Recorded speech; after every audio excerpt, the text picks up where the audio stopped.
In 2024, we headed to Fiji to conduct our first outreach project. And 2024 really was our proof of concept. Obviously, we hadn't done anything like this before. So we went over there wanting to make a difference, but I don't think any of us expected to see the need that we would actually see.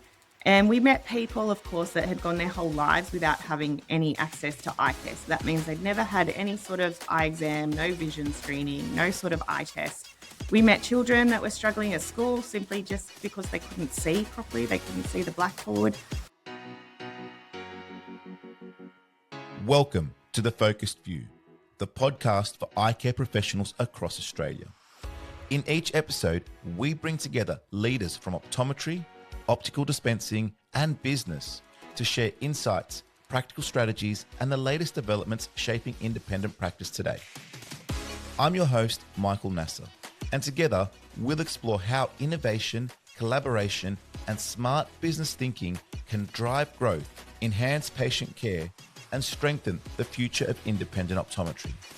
Whether you're a student, an early career professional, or an established practice owner, The Focused View is your go-to source for knowledge, inspiration, and connection. The Focused View is brought to you by Vision Connection, supporting independent eye care professionals across Australia through collaboration, education, and business growth. By working closely with leading suppliers and industry partners, Vision Connection offers unique opportunities that help independents stand out and succeed. To find out more, visit their website, visionconnection.com.au. Welcome today, guys. I'm really excited to have all three of you on. I guess for the context of the listeners, can you give us a little bit of idea as to who you are and the background as to which, I guess, brought us together today? Yep, I'll get started. My name's April Petrusma. I am not only the CEO of Optical Dispensers Australia, but also one of the directors and co-founders of the South Pacific Eye Care Foundation, also known as the SPEC Foundation, which is the reason we're here today to have a chat about what we've been doing in that regard. And I'm also joined by my colleagues, and I'll let them introduce themselves. Thanks. I'm Chedy. I've been in optical career, I've been in optics my whole working career. I've been in corporate, been in private, and obviously for the last decade I've been running ACOD, which is the Australian College of Dispensing, but also with April, we've co-founded the South Pacific Eye Care Foundation, and that again is the reason why we're here. Hi, I'm Ally. I own my own business in regional WA. I am a volunteer on the Fiji outreach program, which I'm very proud to be a part of, and very happy to be here today. Yeah, and obviously from the volunteer point of view, it's good to get a perspective on that as we sort of unpack what you guys are doing, which is really which is great stuff with the South Pacific Eye Care Foundation. And April, this is an initiative I think that's really been inspired by your time at ODA and the outreach program that has been the predecessor to what is now SPEC. Can you take us back to the start? How it all began, how it happened, how it evolved, and give us some context into what it's evolved to and what it is today. Yeah, sure. You're absolutely right. It did start from ODA in 2024. We headed to Fiji to conduct our first outreach project. And 2024 really was our proof of concept. Obviously, we hadn't done anything like this before. So we went over there wanting to make a difference, but I don't think any of us expected to see the need that we would actually see. And we met people, of course, that had gone their whole lives without having any access to eye care. So that means they'd never had any sort of eye exam, no vision screening, no sort of eye test. We met children that were struggling at school simply just because they couldn't see properly, they couldn't see the blackboard. And adults, obviously, whose livelihoods depended on them having, clear vision, and they were struggling. So at the same time, we also saw how much the industry wanted to get involved and how much they wanted to help. Suppliers, like from day one, were donating products. We had volunteers who gave up their time without giving it a second thought. And it became pretty obvious at this point, pretty much even before we'd begun, that it was going to be much bigger than just a one-off ODA project. Realistically, ODA's role in the industry is, of course, to support and advocate for optical dispensers. And a charitable foundation obviously has a completely different purpose. So it made sense for us to create an organisation that could focus purely on the improving access to eye care side of things, but at the same time giving our members at ODA and also the wider optical industry like a way to be able to contribute and an avenue to get involved as well. And for those listeners that don't know what the foundation is yet or are hearing about it for the first time, can you talk to us about it? What is the SPEC Foundation? What does it actually do? And I guess if you can speak to how it sits along ODA and the initiatives of ODA specifically. Yeah, perfect. So the South Pacific Eye Care Foundation, also known as SPEC Foundation for short, which was no accident, is a registered Australian charity. So the focus is, of course, access to eye care for disadvantaged communities throughout regions of Australia and also developing areas of the South Pacific as well. Our major focus is correcting refractive errors with glasses. And I think it's important to point out here that, of course, like uncorrected refractive error still remains one of the leading causes of vision impairment globally. And that's even in this stone age with all the technology we have and, all the money there is in the world, it's still one of the number one reasons why people can't see properly. So in summary, basically what we do, we coordinate volunteer outreach programs where we provide vision screening and like basic eye exams. We dispense free prescription glasses for people that would otherwise go without. But on the other side of things, and one of the more important things that we do when we're in these locations is we assist in training local workers and work with other local organisations and the communities as well to make sure that, we're creating some sort of long-term solution. We're not just flying in for a few days and then leaving again. So where ODA comes into it, obviously we're very closely connected because that's where the idea began. Also, our volunteers, they're ODA members, and this is to ensure a high standard of expertise, but we are completely separate organisations. So ODA is the peak professional body for optical dispensers, where the SPEC Foundation is, of course, the charitable organisation. But they leverage the skills of dispensers to allow our profession to get involved and the whole optical industry too, to be able to give back. Yeah.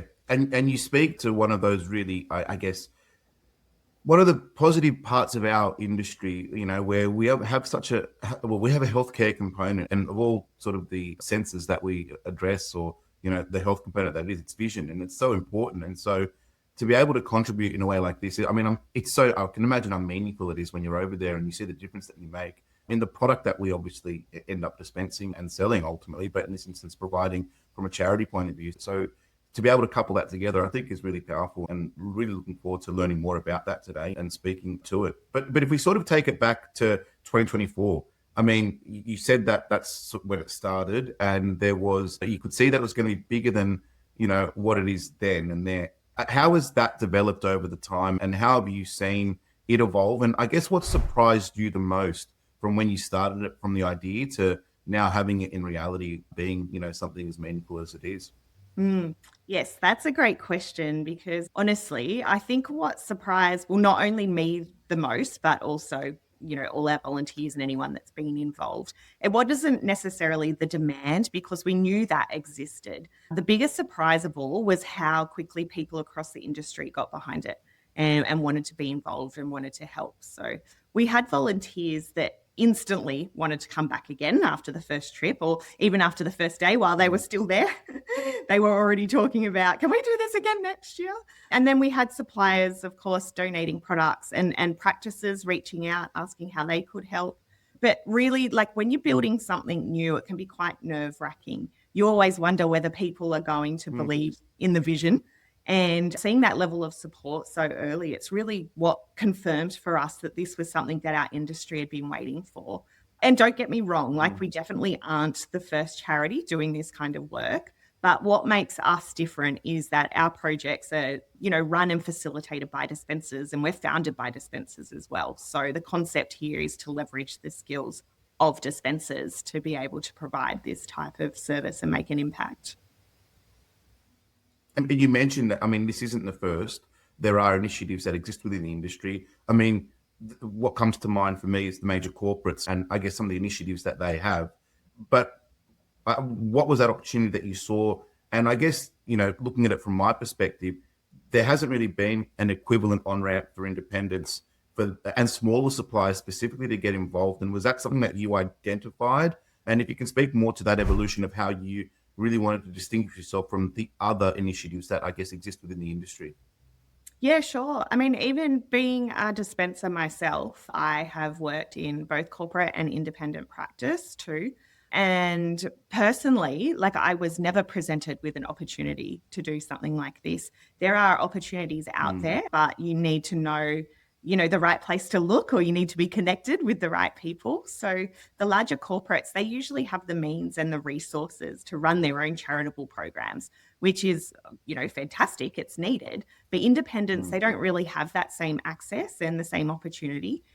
If you're an independent practice, or if you're like a small supplier, you might want to give back, but you don't really know where to start. So you also don't know, are your donations genuinely making a difference? Where do they go? How are they being used? Or how do you even get involved in the first place without having to start your own charity or your own project? So that is one of the gaps that the SPEC Foundation fills. We provide that kind of central pathway where everyone can contribute regardless of their size. And whether it's just like one practice donating a few frames, or a supplier donating a bunch of lenses, or even just a small practice team running a fundraiser for a day and getting behind us. It just means that we're providing something that everyone can be a part of in whatever capacity they can. And it means that they can genuinely feel good about being able to contribute to something in the industry. Yeah, I love that notion. And again, I can speak for myself as an independent, and from the point of view of, the opportunities that exist for us, quite limited. But, organizations like this allow that connection to happen. And I think that that's really a really empowering thing for the community, for our community. And that's why I'm, really enjoying this message and spreading this message, and hoping that people that are listening to this, obviously, that are wanting to contribute and feeling like they can contribute, obviously reach out. And that's obviously part of the narrative that we're talking about today. And even if I sort of take that a step further, when I look at, the independent forums, and when you see the conversations that are happening around the industry, you hear the same questions quite often over and I mean, they might be put differently, but they're speaking to the same thing. A lot of the times there are questions around what charity should I support? What do I do with my old frames? You mentioned that gap, and there is this gap that is persistent with regards to, or present with regards to, okay, I can contribute, but how and when and why? So what does the foundation give people that didn't exist before? Yeah, I mean, you're absolutely right. Those questions, they come up all the time because people genuinely want to help and they want to get involved, but it is really confusing. There is a lot of mixed kind of messages out there around what different organizations take and how they use their donations and what they accept. So I'm not going to get into going through different organizations or singling out names, but what I can say is the concept for us is to make it quite simple. So everything that we use is brand new as far as glasses are concerned. So, some organizations, they take secondhand specs and repurpose them, which is fantastic. What we do is we provide brand new prescription glasses in our outreach projects. So what that means is that if you have old dead stock lying around, if you have discontinued frames, you might have a bunch of stock lenses in your storeroom. Well, I'll give you my address. Cool. There's an avenue for you to be able to pass those on to us, and you know that they're going to get used. They're not going into landfill. They're not collecting dust in your back room or in the drawer in the lunchroom. So we're able to use all of that and turn it into a brand new product for people that otherwise wouldn't have anything.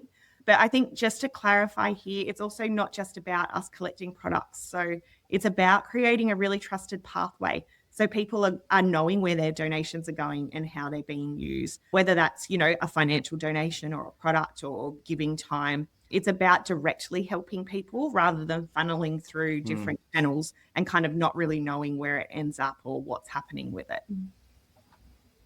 Yeah. And I feel like that transparency is a really important thing for the integrity of what's being done. And obviously that's super, super meaningful. And again, I've heard enough stories in the past about things when it comes to charities, and it makes you always wonder. So again, it speaks to that transparency, which is key. Chedy, from your point of view, and you mentioned earlier on, you're vastly experienced. You actually taught me through my optical dispensing course way back when. So you've seen the industry and different aspects of the industry in what you do. How do you see the foundation sitting alongside the corporate programs and the programs that you're, been a part of or you've seen from a distance, rather than competing them? And why do you see the industry needing, I guess, both? Yeah, so great question. So as April mentioned, we are looking at, well, it seems like we found a gap in the market when it comes to that independent practice. It's that private practitioner that's in regional area in New South Wales or Queensland or even Darwin, and then we're looking about people from New Zealand, regional New Zealand clients, and there's a practice of 3 people, the optometrist, the receptionist, and the dispenser there. So it gives them a chance to feel like a part of the global sustainability industry, not just trying to tag along with a corporate program. Just gives them that lead, gives them that opportunity to actually feel part of the team. And I guess what else makes this unique is that it's a dispenser-led model, really, primarily. Obviously, it factors in other parts of the profession that we have, but that makes it unique. And being built around the dispenser, the expertise that a dispenser can bring, not just optometry. Why do you think that's important, and how does it change, I guess, about who can contribute and why they contribute? Well, as you know, dispensers do bring in different lanes to the industry. We do have to work closely with the distributors, the manufacturers, the wholesalers, and we handle the product multiple times a day, every day. And as a dispenser, and as you would know, and as April and Ali would know, you know which frame had sat on display for a while. You know which frame was ordered on Acro, but then sat on the shelf. You know what frame you ordered multiple times, it was a great seller, and then I've ordered it too many times, it's sat on the shelf for too long. Or you may have lenses in the back room that are last few centuries reflective coating and upgraded. Or you might have your edger, and then that needs a service, and you stop, let's stop edging, and then you got a whole bunch of stock lenses. So that's where the dispensers know. You know the product, you know what you have, you know, well, in my case, you know what's happening based on the frame you're wearing, or what frames you're selling. You know those model frames were being sold in the 80s, so you know decades, your history relates to the product. So we're comfortable with product. We feel like we're comfortable with lenses and designs and materials. So it feels like the dispensers have that product knowledge, and therefore we're enabling that to give it a second life. I think in my case, there was a frame that we saw last year. That was a frame from 2017, but it looked really good on the person. And you go, yeah, and then just brings back memories from that era when you were sending those frames. So we just have to point to the whole industry if you feel like that, or a problem or a disease when you see that frame. Oh, that's that model 15 years ago or 10 years ago. Well, that's kept that frame quite well. Yeah. And I guess the one thing that dispensers do from the perspectives that I see is they provide the practicality to the industry. I mean, obviously the optoms are highly valuable with the clinical consultation, and there is obviously a practicality to that. But, when it comes to the dispensing side, it is the majority of the time the apparatus of the frame and the lens that solves the vision solution. And obviously the practicality that a dispenser brings to that experience is critical, and their knowledge in and around that will, I guess, aid the assistance in vision in a really unique way. So to have it being dispenser-led and orientated, although obviously it's encompassing all parts of the business or the industry, you do really get that practicality of use of what's being dispensed and ensuring it's being dispensed in the right way, as opposed to just being the right script necessarily.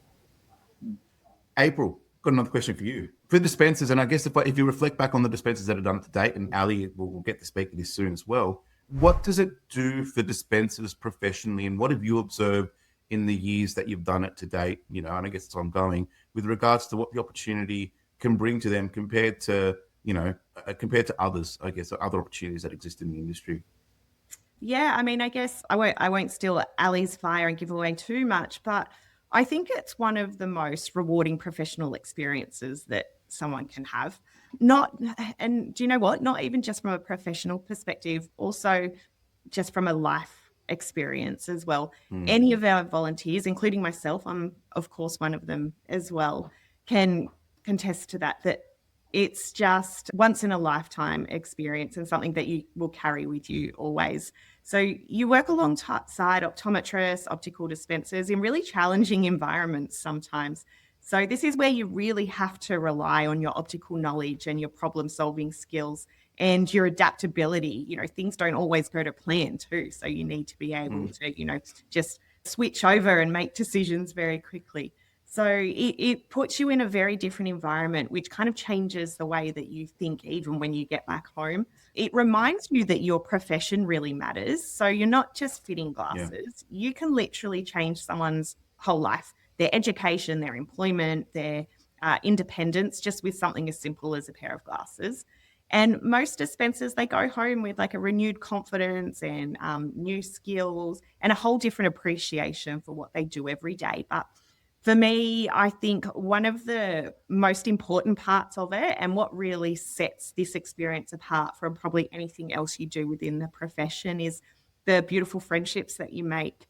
So going through these projects and spending a week together and working in these types of environments and seeing the impact that it has, it creates this truly amazing bond.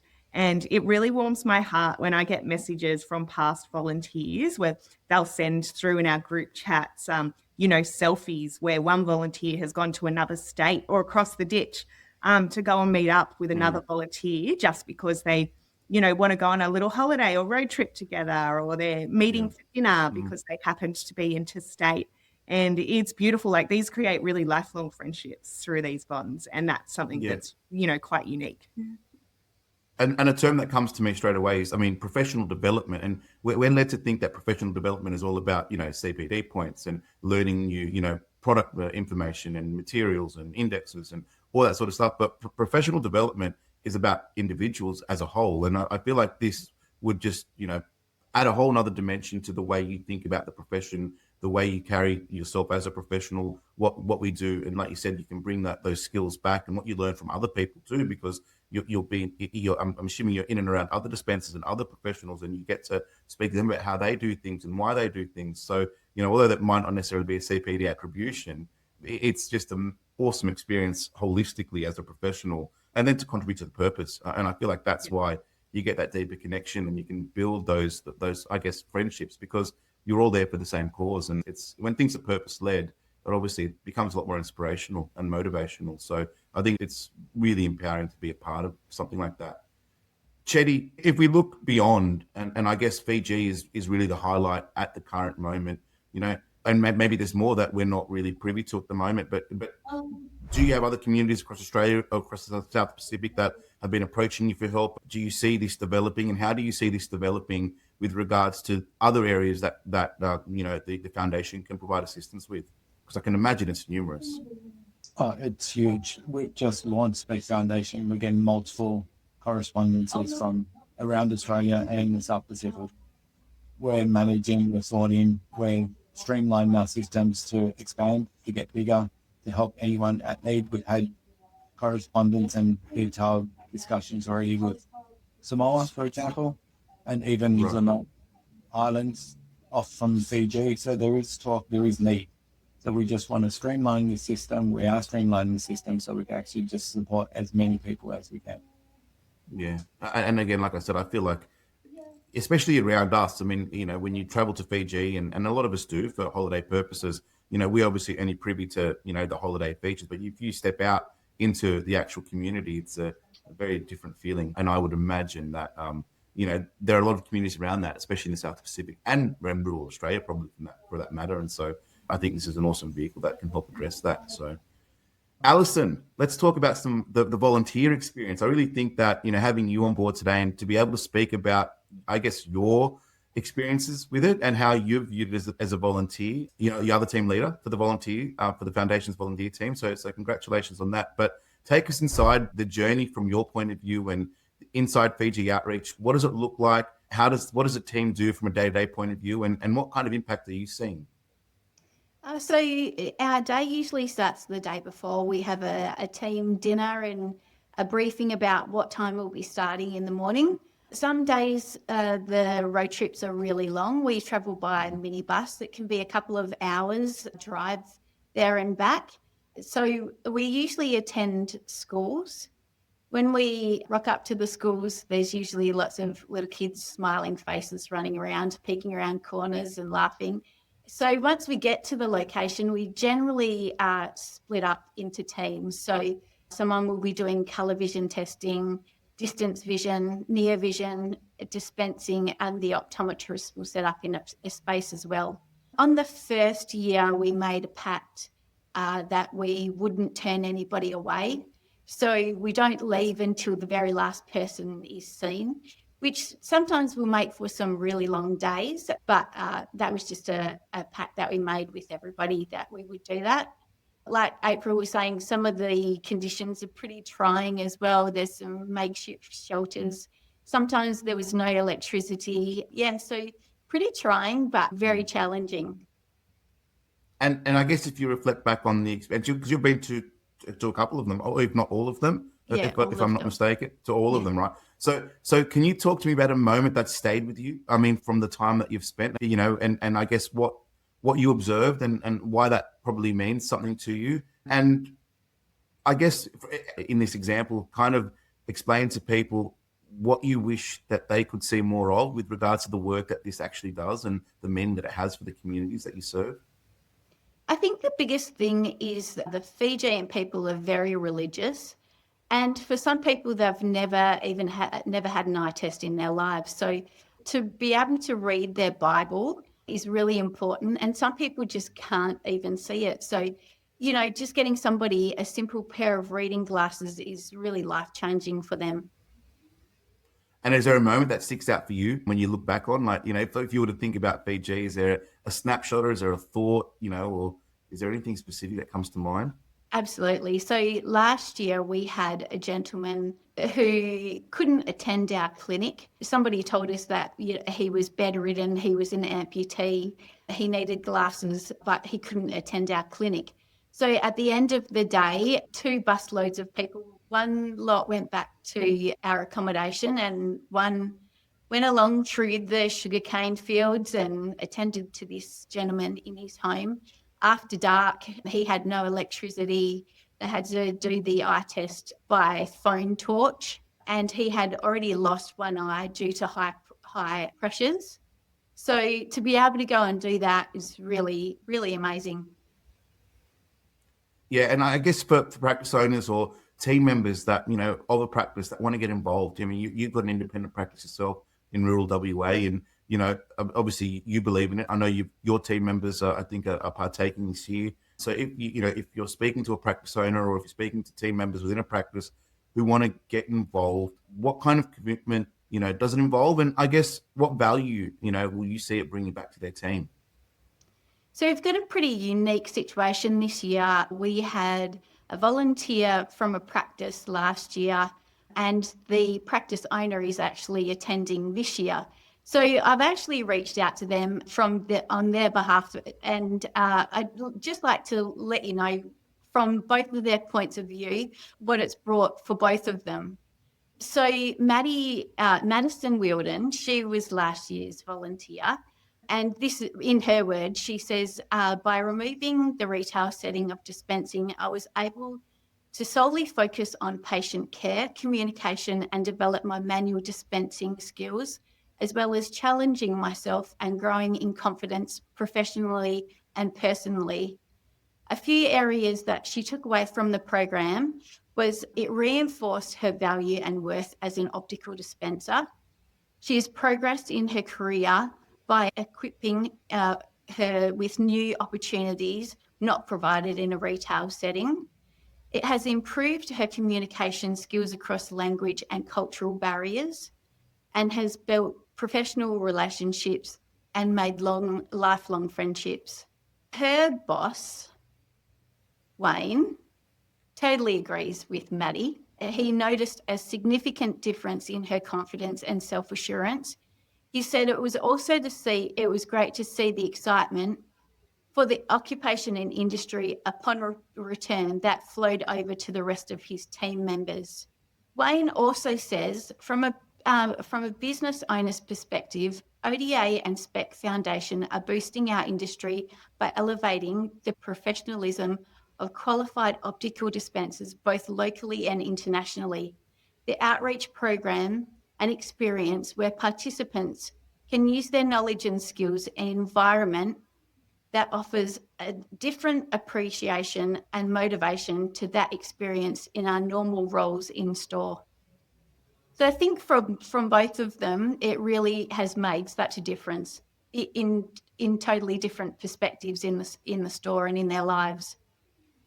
Yeah, and I think that speaks back to that professional development, and it's really putting it on steroids. It sounds like, with regards to really, accelerating the meaning of the profession and then the skill set of the profession too. So from that point of view, I could imagine people would just want to be getting involved and learning, and it really seems like a positive, because not only are you doing good for the community, the individuals are getting something out of it too, in a positive fashion too. And I think, in life, we want to strive for those win-win situations. And it sounds like this is really one of those. So I think for anyone that's considering it, it's definitely worth, getting involved and reaching out, seeing how, one can be involved.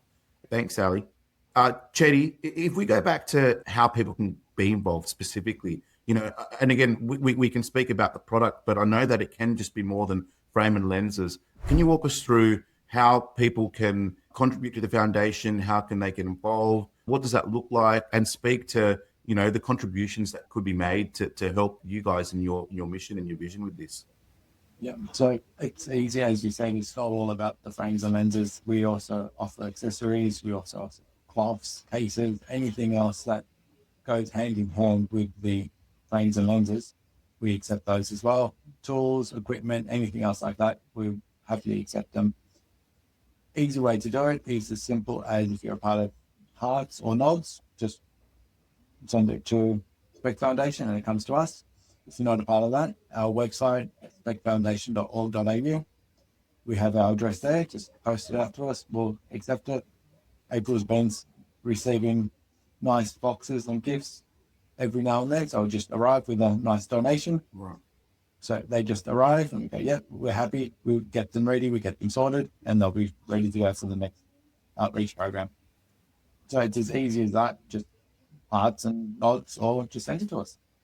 And just as an example, what's the most abstract thing that you've received that's been useful? That not necessarily, because again, we can think of frame and lenses or, specifically, but what's been probably the item that you've received that has nothing to do with optics, but has been maybe useful? That's a sort of question on the spot there.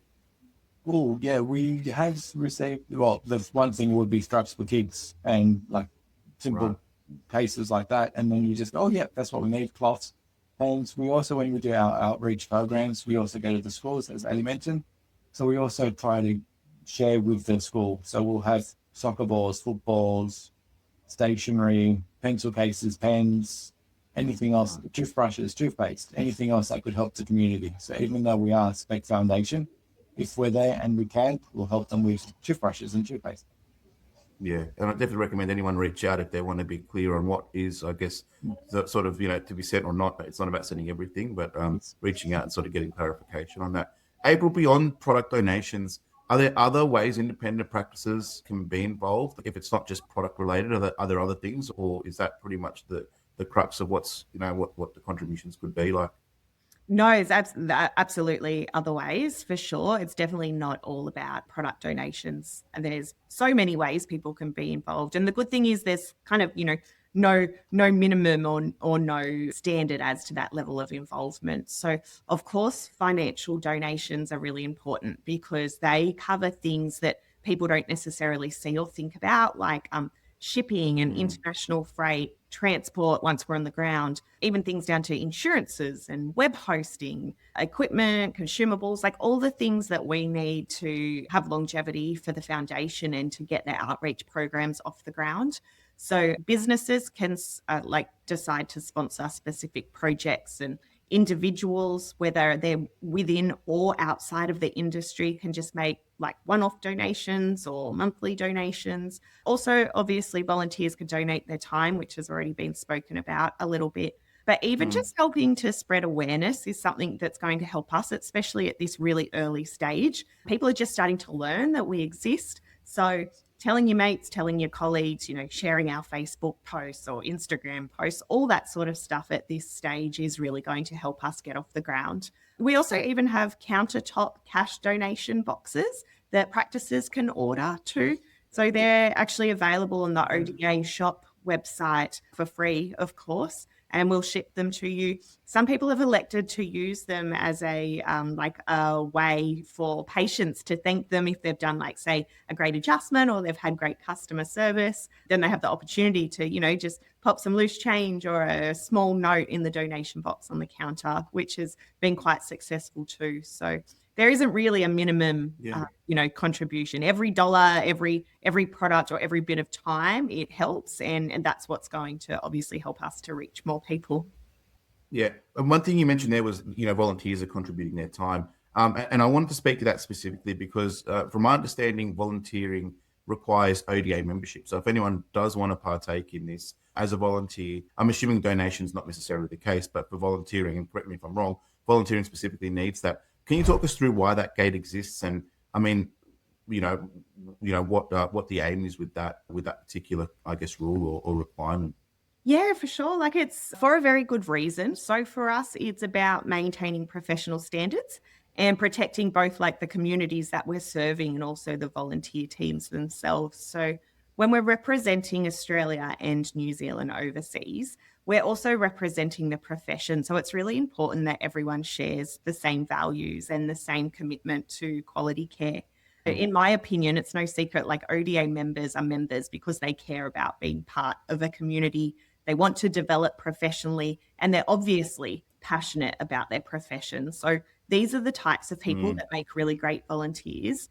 And we also stipulate that our volunteers need to be qualified to apply as well. So it's not about excluding people. It's about making sure that we're delivering the highest standards of care and we're creating outreach teams that communities can trust, and, the job's going to get done well.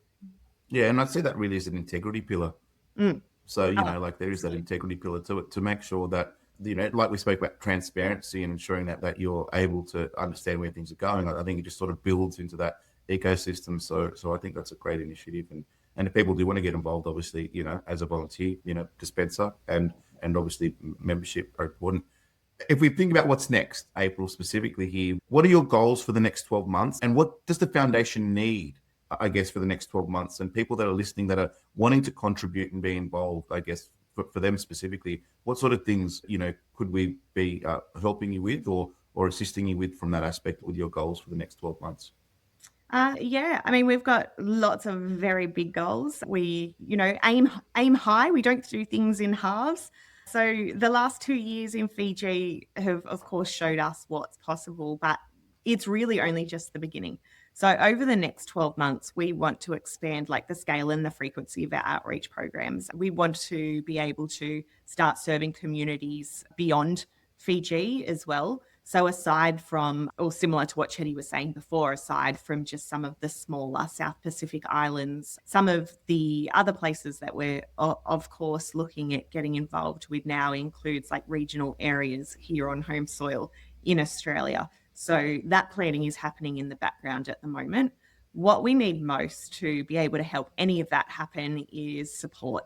So I don't want to sound like a broken record in any way, but obviously everything in this world costs money. So financial donations, corporate sponsors, ongoing partnerships, that's all the stuff that we really need now to help us to reach more communities and, make those life-changing impacts, both internally here in Australia and across the Pacific area as well.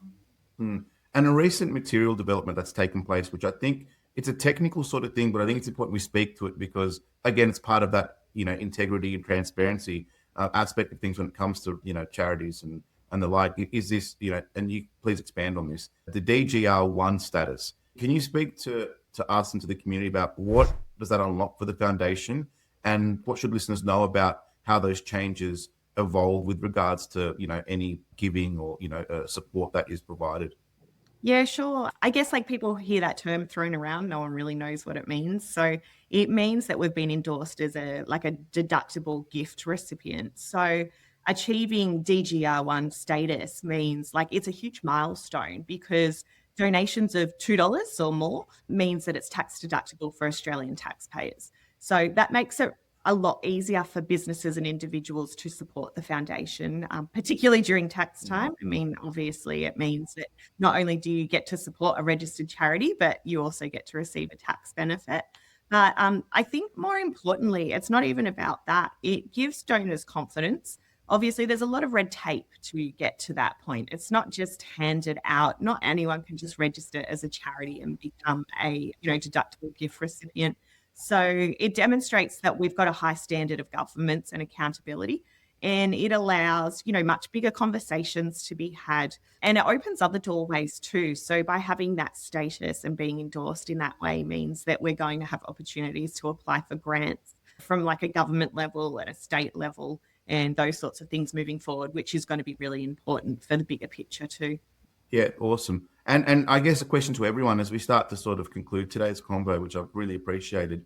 If a listener wants to do one thing after this episode, whether it's donating, sending products, putting their hand up to volunteer, what's the next best or what's the single best first step that you could suggest and where do they go?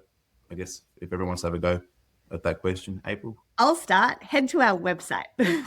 So specfoundation.org.au. Obviously, we've got a bunch of information on there. It's where we can accept donations. There's a donate button. There's details on our location if you're planning on sending stuff off. We've got a contact us button so you can ask us any questions. There's information on the ODA outreach from a volunteer perspective. So everything you need is definitely there. Of course, don't be shy. Feel free to pick up the phone, shoot us an email. There's always someone on the other end. So yes, number one place to start for sure. And Chedy, is there anything that... Want to add to that as well, as we mentioned, we work closely with ODA and ODA membership is part of the outreach. So if you haven't already, look up ODA members.com.au, subscribe, become a member, and then that way you get newsletters and your updates from SPEC Foundation as well. And Ali, I guess from more of a volunteer point of view, like, if you're speaking to business owners out there like yourself or, other optical dispensers out there, like what would be a reason that you would say to them as one reason to get involved in any capacity of, of what we've discussed today? It's just life-changing. It really is. From a professional and a personal point of view, you'll never come back the same. And like April was saying, you'll just want to go back every year. So there's nothing negative that can come out of it at all. Yeah. And I guess, to echo that point from where we sit and how I see it, it's a fantastic initiative. And, April and Chedy and Allyson, all that work you do is just inspirational. So congratulations on the foundation. Congratulations on the goals that you're kicking with it. I know it's going to be a big thing and an amazing thing. So obviously from our point of view, we fully support it. If there's anything we can do to assist, obviously we're here to assist. But good luck with everything. I know as we record, it's the end of June and Fiji is on in a couple of weeks now. So the episode might just come out a bit after, maybe a bit before, see how we go. But ultimately, congratulations, good luck. And thank you so much for sharing the information that you've shared today. We've really appreciated it. And hopefully the industry gets on board and we kick some goals together. Thanks, Michael. And thanks so much for allowing us the opportunity to spread the word and to let people know what our mission is. This is the starting point for us. So even just something like this is really important and goes a long way. So thanks for having our back. Cool. All righty. Well, take care, guys. Thanks for listening to The Focused View. If you've enjoyed today's episode, please leave a 5-star review, subscribe on your preferred podcast app, and share it with your colleagues. It helps us reach more eye care professionals across Australia. For additional resources and downloads, visit thefocusedview.com.au. I'm Michael Nasser. Until next time, keep focused.